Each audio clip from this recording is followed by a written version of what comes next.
দাম বৃদ্ধির পর সারা দেশে জ্বালানি সংকটের ভোগান্তি কমলেও চাঁপাইনবাবগঞ্জে পরিস্থিতির উন্নতি হয়নি। জেলার অধিকাংশ পেট্রোল পাম্পে সরবরাহ কম হয়, কোথাও কোথাও পাম্প বন্ধ রাখা হয়েছে।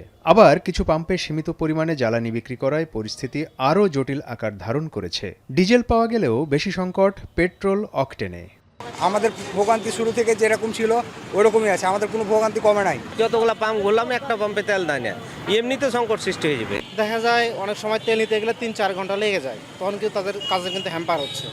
ভোক্তাদের অভিযোগ, কিছু অসাধু ব্যবসায়ী কৃত্রিম সংকট দেখিয়ে অতিরিক্ত দামে জ্বালানি তেল বিক্রি করার চেষ্টা করছে, যার ফলে বাজারে অস্থিরতা সৃষ্টি হয়েছে। সিন্ডিকেট, আসলে এটা একটা বড় সিন্ডিকেট ছাড়া কিছুই না। এক পাম্পে দিচ্ছে, তার এক পাম্পে দেয় না, ওই পাম্পে দিচ্ছে তো এই পাম্পে দেয় না। একসাথে যদি সবগুলো পাম্পে দিত তাহলে হয়তো এই ভোগান্তি আমরা পড়তাম না। সাইড থেকে মোটরসাইকেল ঢুকাই দিয়ে বসে আছে, অথচ আমরা এতগুলো লাইন, লাইনটা কত দূর গেছে হিসাব আছে? এখন পর্যন্ত চাঁপাইনবাবগঞ্জ আমরা এরকম দীর্ঘ লাইনই দেখতে পাই।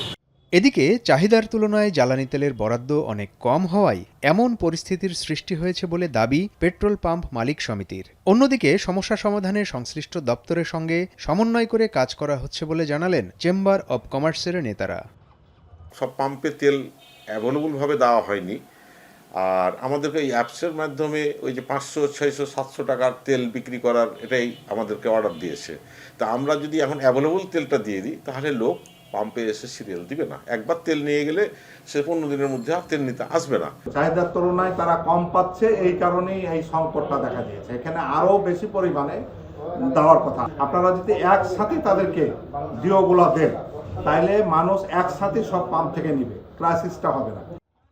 প্রশাসনের পক্ষ থেকে বিভিন্ন ফিলিং স্টেশনে নজরদারি বাড়ানো হয়েছে। তেল মজুদ বা কৃত্রিম সংকট তৈরির চেষ্টা করা হলে সংশ্লিষ্টদের বিরুদ্ধে কঠোর আইনগত ব্যবস্থা নেওয়া হবে বলে জানিয়েছেন এই কর্মকর্তা।